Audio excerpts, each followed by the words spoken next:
نماز عید جو ہے وہ ریڈ ہلز پلے گراؤنڈ میں جیسے ادا کرنے کا معمول ہے، تو انشاءاللہ وہاں 8:15 بجے نماز عید ادا کی جائے گی انشاءاللہ، اور ہماری مسجد میں انشاءاللہ 9:30 بجے نماز عید یہاں پر ادا کی جائے گی۔ میں انشاءاللہ وہاں ریڈ ہلز پلے گراؤنڈ پر اللہ نے چاہا تو وہاں پر رہوں گا اور وہیں انشاءاللہ نماز پڑھاؤں گا۔ یہاں پر بھی نماز سے پہلے کچھ دیر بیان کروں گا انشاءاللہ حسب توفیق۔ باقی نماز کی ادائیگی ہماری وہیں پر ہوگی ریڈ ہلز پلے گراؤنڈ پہ، کیونکہ عید کی نماز میں سنت یہی ہے کہ بڑے میدان میں، کھلے میدان میں بڑے مجمع کے ساتھ نماز عید ادا کرنا چاہیے۔ نماز عید کے لیے مسجد کی فضیلت نہیں ہے، نماز عید کے لیے مسجد کی فضیلت نہیں ہے۔ رسول اللہ صلی اللہ علیہ وسلم باوجود مسجد نبوی کی افضلیت کے، آپ صلی اللہ علیہ وسلم مسجد نبوی میں نماز نہیں ادا فرماتے تھے بلکہ باہر میدان میں نماز ادا فرماتے۔ اس میدان کا باضابطہ عیدگاہ ہونا بھی ضروری نہیں ہے۔ شروع میں ہی جب ہم نے یہاں شروع کی تھی نماز تو بہت لوگوں نے باتیں کی، جب بھی صحیح چیز بھی کوئی زندہ ہو اور پہلے سے لوگ مانوس نہ ہو تو طرح طرح سے اشکالات شروع ہوتے ہیں۔ تو اس وقت بھی یہ اشکالات ہوئے کہ بھائی وہ کوئی عیدگاہ تو نہیں ہے، عیدگاہ ہونا بھی ضروری نہیں ہے۔ روایتیں، ایک رسالہ ہے عیدگاہ کی سنیت مولانا فضل الرحمان اعظمی صاحب کا، جو ادارے اشاعت دینیات سے چھپتا ہے، اس میں بھی دلائل اور علمی مضامین اس کے اندر موجود ہیں۔ آپ صلی اللہ علیہ وسلم بھی جو مسجد نبوی چھوڑ کے باہر نماز ادا فرماتے تھے تو وہ جگہ تھی جہاں بازار لگا کرتا تھا، اور آپ صلی اللہ علیہ وسلم نے وہاں بھی نماز عید ادا فرمائی۔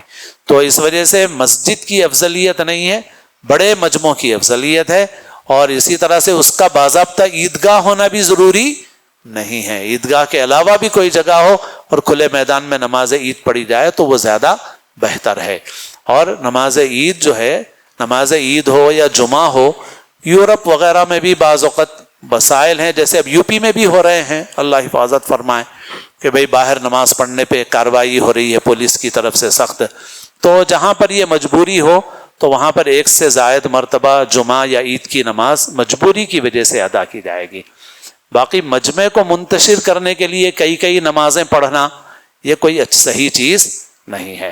امت کو جو منتشر کرے گا اللہ اس کے حالات بھی ویسے ہی بنائے گا پھر۔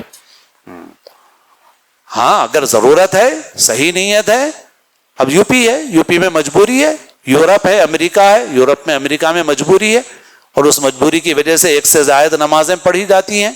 لیکن جہاں ایسی کوئی مجبوری نہ ہو، مسجدیں خالی پڑی ہوئی ہوں، ایک ہی مسجد نہ بھر رہی ہو، مسجدوں میں جگہ خالی ہو رہی ہو، اور آپ خالی امت میں انتشار پیدا کرنے نمازوں پہ نمازیں رکھ رہے ہیں، کائے کے لیے رکھ رہے ہیں؟ ضرورت ہے ضرور کیجئے، ضرورت نہیں ہے کس غرض سے کر رہے ہیں؟ جو امت میں انتشار کرے گا اللہ اس کے حالات بھی ویسے ہی بنائے گا۔ ضرورت ہے تو ٹھیک ہے، نہیں ہے تو نماز عید کا اور نماز جمعہ میں بھی یہی ہے کہ اس کا منشا شریعت کا یہ ہے کہ زیادہ سے زیادہ لوگ اکٹھے ہو کر ایک جگہ نماز ادا کریں، زیادہ سے زیادہ لوگ اکٹھے ہو کر نماز ادا کریں۔ یہ ہے اصل دین کی روح، اور جو دین کی روح ہے اسی کو مقدم رکھنا چاہیے، اپنے اغراض اور مفادات کو مقدم نہیں رکھنا چاہیے۔